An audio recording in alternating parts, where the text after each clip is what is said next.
नमस्कार विद्यार्थी मित्रांनो, तुम्हा सर्वांचं स्वागत आहे. आपण नवोदय प्रवेश परीक्षेचा अभ्यास करत आहोत. त्यातला विषय आपला आहे परिसर अभ्यास. तर 19वा प्रकरण चालू आहे आपलं, आपले सामाजिक जीवन. या अगोदरचे सर्व व्हिडिओ मी टाकलेले आहेत. तुम्ही व्हिडिओ पाहिले नसतील तर व्हिडिओ पाहून घ्या. आधी चॅनलला सबस्क्राईब करा, मग तुम्हाला सर्व व्हिडिओ मिळून जातील. आता आपण हे प्रकरण पाहू. त्यामधले सर्व महत्त्वाचे मुद्दे पाहणार आहोत. त्याच्यानंतर त्याचे प्रश्न उत्तर पाहू. महत्त्वाचे मुद्दे: 1. शाळा. कुटुंबाच्या आणि घराच्या बाहेरील जगाशी पहिला महत्त्वाचा संपर्क शाळेत आणि शाळेमुळे येतो. शाळेत आपल्याला अनेक समवयस्क मित्र, सवंगडी आणि वर्गमित्र भेटतात.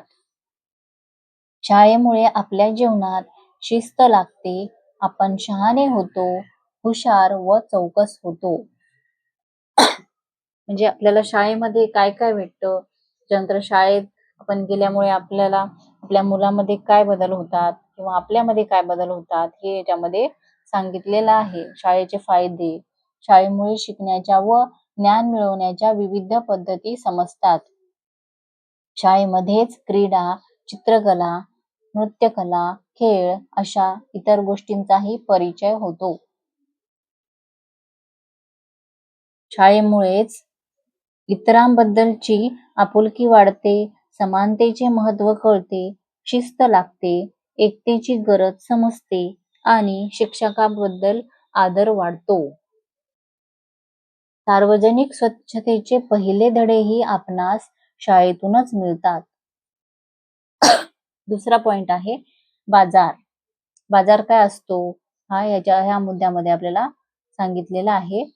आपल्याला हव्या असलेल्या अनेक वस्तूंची खरेदी आणि विक्री करण्याचे ठिकाण म्हणजे बाजार होय.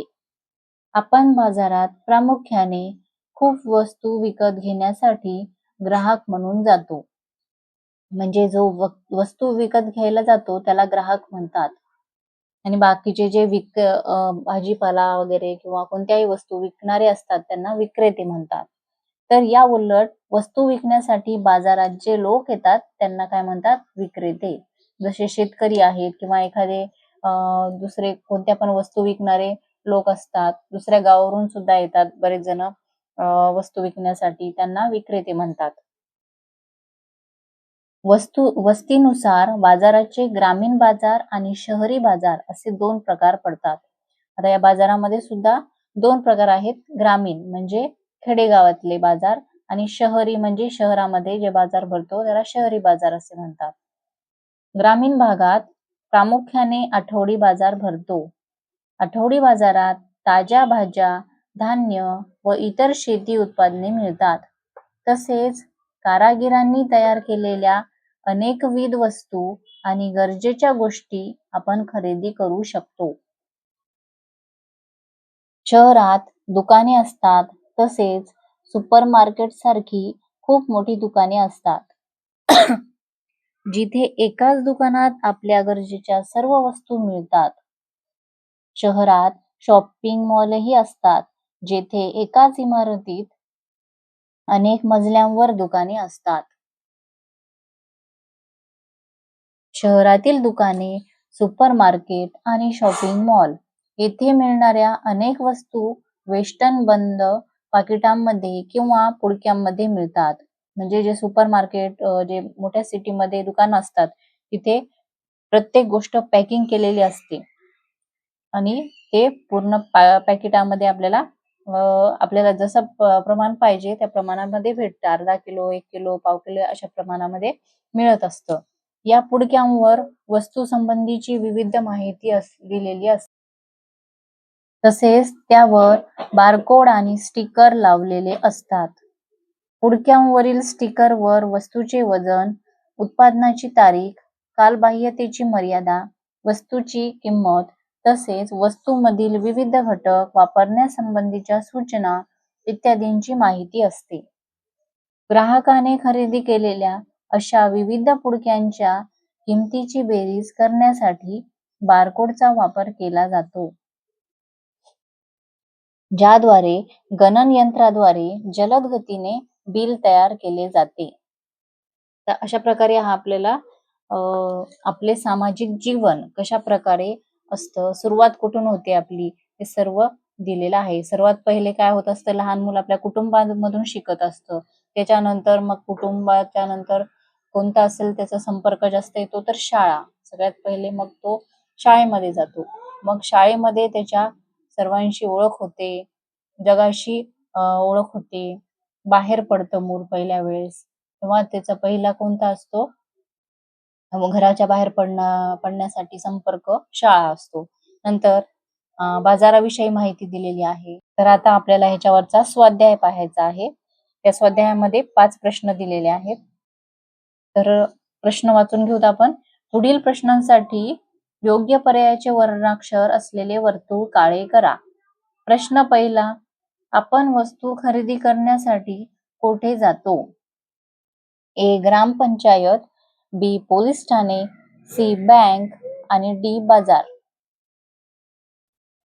तर याचं उत्तर येणार आहे पर्याय क्रमांक डी, बाजार. आपण बाजारामध्ये कोणती पण वस्तू घ्यायची असेल तर आपल्याला बाजारात जावं लागतं. त्याच्यानंतर दुसरा प्रश्न आहे, आपण खरेदी केलेला खाद्यपदार्थ खाण्यायोग्य आहे की नाही हे आपल्याला खाद्यपदार्थांच्या पाकिटावरील लिहिलेल्या कोणत्या बाबीमुळे कळते? ए. किंमत, बी. उत्पादनाची तारीख, सी. अन्न घटक आणि डी. कालबाह्यता दिनांक.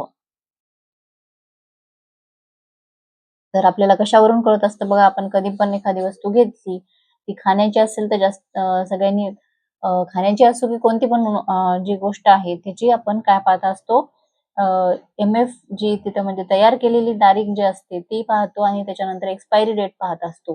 म्हणजे उत्पादनाची तारीख पाहतो. त्याच्यामुळे आपल्याला ते कळतं की ते खाण्यायोग्य आहे की नाही. तारीख गेलेली असेल तर ती वस्तू आपण खरेदी करायला नाही पाहिजे. तिसरा प्रश्न, पुढीलपैकी कोणती बाब वस्तूच्या पुडक्यावर दिलेली नसते? ए. वजन, बी. उत्पादनाची तारीख, सी. किंमत आणि डी. उत्पादकाची स्वाक्षरी.